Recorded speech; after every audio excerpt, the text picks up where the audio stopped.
As coronavirus spreads through China, drugstores are selling out of surgical masks. Take a look through the news stories and you'll see photos of concerned citizens with their faces covered. But is covering your mouth enough to prevent this life-threatening illness? And if not, what's really the best way to stay healthy?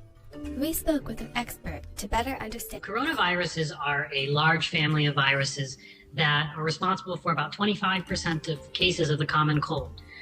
Before this latest outbreak, there were 6 coronaviruses that were known to infect humans, and 4 of them were just kind of common cold viruses that occasionally could cause pneumonia or severe disease. Coronavirus is an umbrella term that refers to a family of upper respiratory diseases, including the common cold, MERS, and SARS. The virus can present in several ways, sometimes as a mild illness and sometimes as a life-threatening disease. The current strain in China is highly contagious. Hundreds of people have been infected and several have died. On January 21st, it was confirmed that this strain of coronavirus has made its way to the US. Soft surgical masks, like the one shown here, are designed to prevent the wearer from spreading their germs to others, but they won't prevent inhalation of airborne germs. Their loose sides reduce their effectiveness as a barrier against disease. To block out the greatest number of airborne germs, you'd need an N95 respirator mask. This mask is what a surgeon would wear around a patient with a highly infectious disease like tuberculosis. These masks aren't a foolproof solution for the public either. Surgeons get their masks fitted and generally only wear them for a short period of time. Just buying a mask from the drugstore wouldn't give you the same snug fit around the mouth that keeps those germs from getting in. Furthermore, respirator masks actually filter air, which makes them a great barrier against disease. But according to Dr. Amish Adalja, they restrict oxygen flow too much to be worn all day.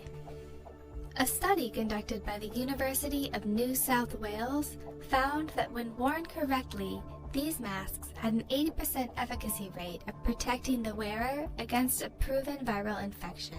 This study focused on the spread of influenza, but Dr. Adalja says that the two diseases spread in comparable ways. Coronavirus is spread through the respiratory route, so that's through coughs and sneezes and little droplets that come out of your mouth. And that's pretty much very similar to the influenza. They do spread very readily, and that's the concern when you have one that can cause severe illness. Unfortunately, there's a catch. The same study found that mask usage compliance, or the portion of people using the masks effectively, was only 50%. With the non-compliant users incorporated, there was no difference in infection rate between the mask wearers and the control group. So what's the best way to keep yourself safe? Dr. Adalja's advice is simple. So the best thing you can really do is to practice good hygiene. Wash your hands, stay away from sick people if you can. If you're in those parts of China where cases have occurred, you want to stay away from the live animal markets, which may have been part of the origin of this new virus. But there isn't anything specific you can do other than a lot of common sense and good hygiene. If you do choose to wear a mask, try to follow the rules. Don't remove the mask frequently, touch your face under the mask, or reuse it. Doing so will greatly diminish its benefits.